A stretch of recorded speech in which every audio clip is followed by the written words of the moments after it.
Assalamualaikum warahmatullahi wabarakatuh.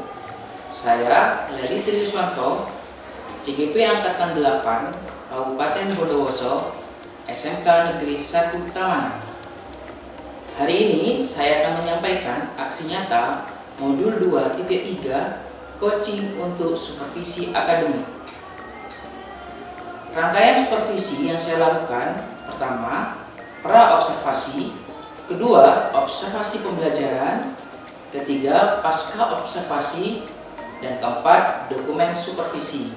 Kali ini saya akan berkolaborasi dengan Ibu Inayah Tulkarimah selaku Guru Bahasa Indonesia SMK Negeri 1 Tamanan. Beliau akan mengajar di kelas 11 DKV. Langkah pertama yaitu pra-observasi. 1. Membangun kepercayaan dari guru kepada pimpinan sekolah sebagai supervisor. 2. Memberikan perasaan tenang mengenai tujuan dan rangkaian supervisi klinis.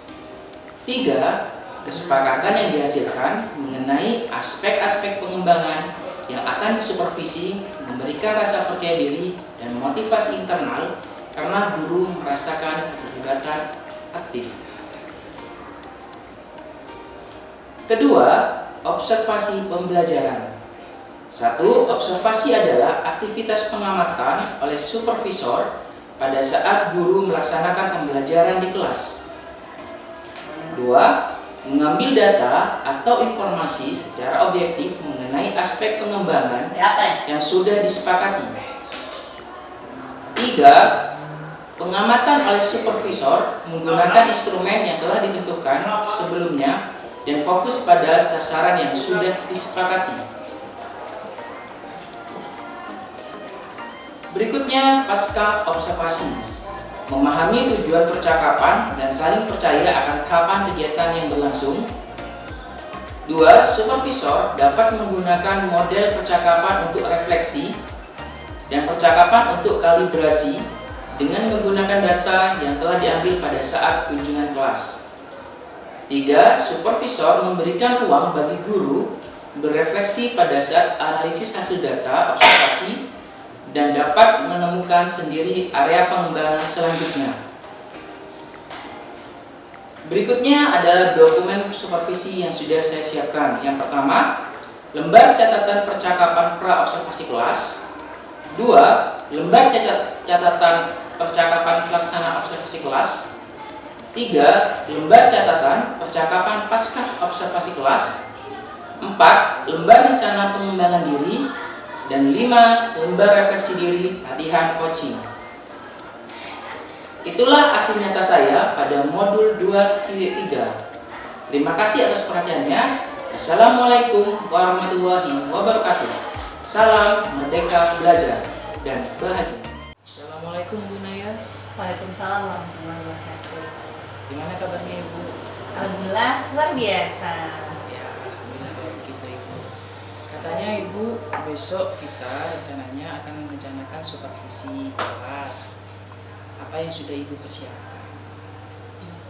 Benar sekali Mbak Yus. Kebetulan besok saya itu berada di kelas 11 DKV 1. Iya. Dan saya akan memberikan materi tentang teks negosiasi yang di dalamnya itu berisi tentang fakta dan opini yang ada di dalam teks tersebut. Seperti itu. Berarti tujuan pembelajarannya apa aja itu? Ada 2. Jadi yang pertama, mereka itu dapat menemukan fakta dan opini di dalam teks negosiasi. Yang kedua, mereka dapat mengevaluasi fakta dan opini sesuai dengan gaya belajar yang telah mereka dapatkan kemarin, yang telah diberikan apa namanya? Survei. Dari survei yang telah didapatkan. Nanti waktu pembelajaran itu Ibu menggunakan model pembelajaran apa? Model belajarnya adalah berdiferensiasi dengan menggunakan discovery learning dengan project. Jadi di kolaborasi sehingga menghasilkan sebuah, dari penemuan yang mereka dapatkan, mereka mendapatkan sebuah project yang nanti akan menjadi bukti bahwa ini loh di pelajaran ini. Strategi yang Ibu siapkan ya. Iya, betul. Pembelajaran besok ya. Ada kesulitan Ibu dengan penerapan pembelajaran besok ini? Nah, untuk sementara ini saya deg-deg ya, karena memang kali pertama akan menggunakan pembelajaran berdiferensiasi. Kalau model pembelajarannya sih insya Allah sudah sering dilakukan. Ya mudah-mudahan lah kita berpikir positif aja bahwa apa yang dilakukan besok ini akan berhasil dan tentunya akan menjadi acuan untuk pembelajaran selanjutnya. Oke, siap. Semangat ya Bu ya, semoga besok Siap. pembelajarannya berhasil. Nanti saya ikut observasi dalam pembelajaran itu. Oke, siap. Terima kasih Pak Yus. Iya, sama-sama. Assalamualaikum warahmatullahi wabarakatuh. Perkenalkan, saya Inayatul Karimah, SPD dari SMK Negeri 1 Tabanan. Kali ini, saya akan membuat video pembelajaran berdiferensiasi. Pembelajaran diferensiasi bukanlah sebuah bentuk diskriminasi, melainkan sebuah upaya seorang guru untuk memenuhi kebutuhan murid. Bagaimana model pembelajaran diferensiasi dengan discovery learning?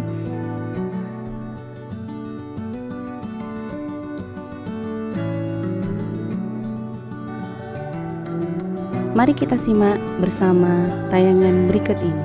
Selamat pagi anak-anak. Pagi, yes. Luar biasa.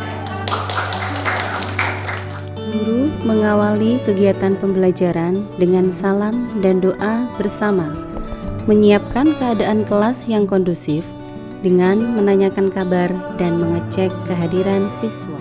Sebelum memasuki pelajaran inti, guru membuat kesepakatan kelas.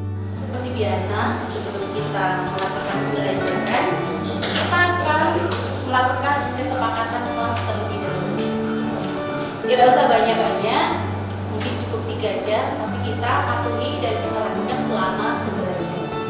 Dan memberikan pertanyaan pemantik berupa kuis Kahoot untuk memastikan kebutuhan prasyarat yang terpenuhi.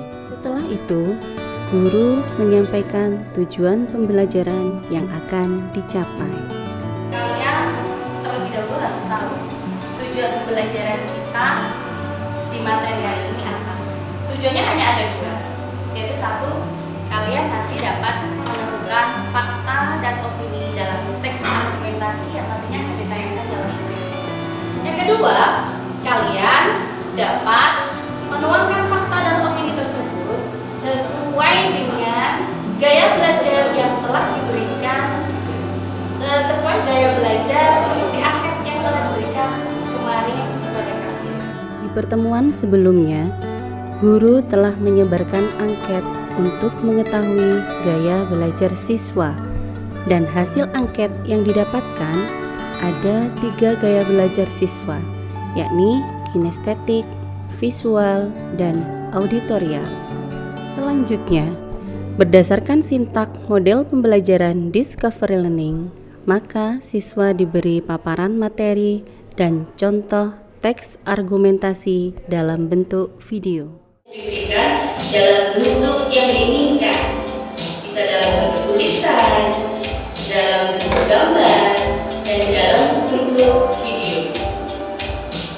Anak-anak, apakah kalian sudah memilih gambaran tentang apa itu teks argumentasi? Teks argumentasi biasanya banyak sekali digunakan untuk membuktikan kebenaran sebuah pendapat. Baiklah, supaya lebih paham tentang apa itu teks argumentasi yang di dalamnya berisi tentang fakta dan opini, mari kita simak penjelasan berikut. Fakta dan opini dalam teks argumentasi. Teks argumentasi adalah teks yang berisi sebuah alasan untuk memperkuat atau menolak suatu pendapat, pendirian, atau gagasan. Biasanya diperkuat dengan fakta dan opini.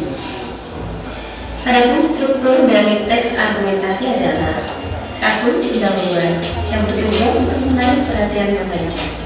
2. Tubuh argumen ditujukan untuk membuktikan kebenaran yang disampaikan dalam argumen.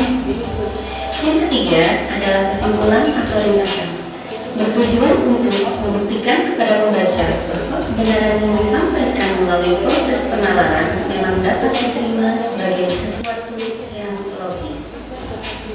Adapun ciri-ciri dari teks argumentasi adalah: satu, memiliki sifat kebenaran dan terbukti, menggunakan bahasa denotatif, adanya badan subjek dan emosional, analisis rasional, dan yang terakhir memiliki alasan yang kuat, biasanya dikuatkan dengan fakta dan opini.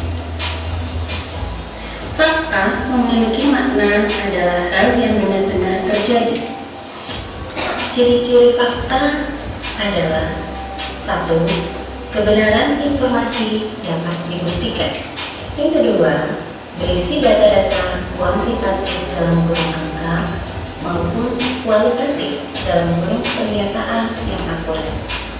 Yang ketiga, informasi terkait waktu, tanggal, tempat haruslah akurat. 4. Informasi berasal dari sumber atau narasumber yang kredibel. Yang terakhir, bersifat objektif.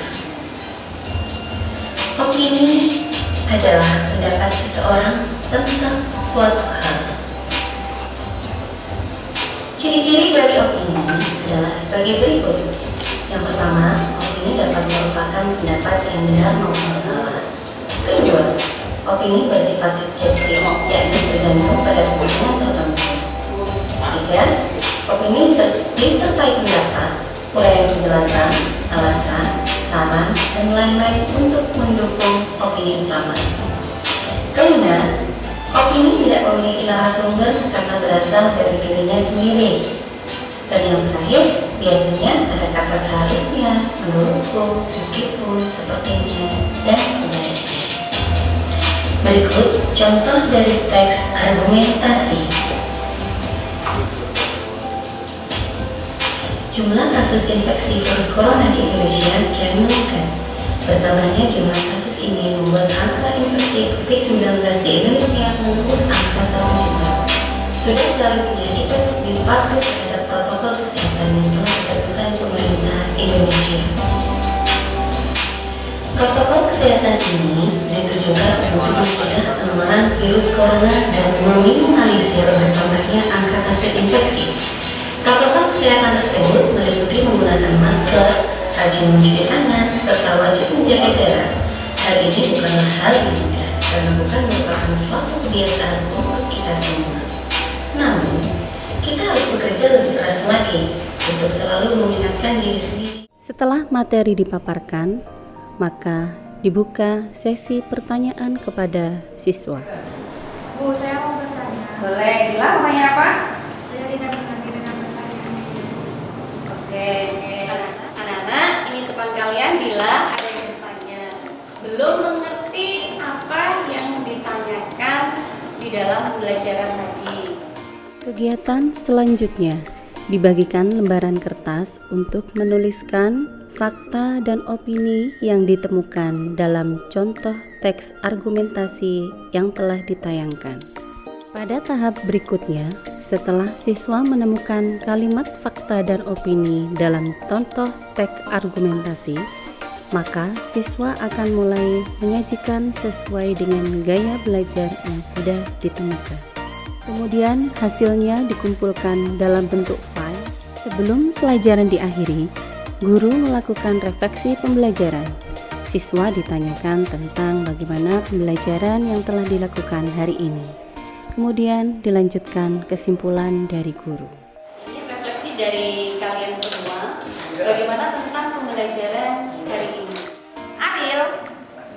Ayo, sudah? Menyenangkan sekali. Di akhir pembelajaran, guru menyampaikan rencana kegiatan selanjutnya dan menutupnya dengan doa dan salam.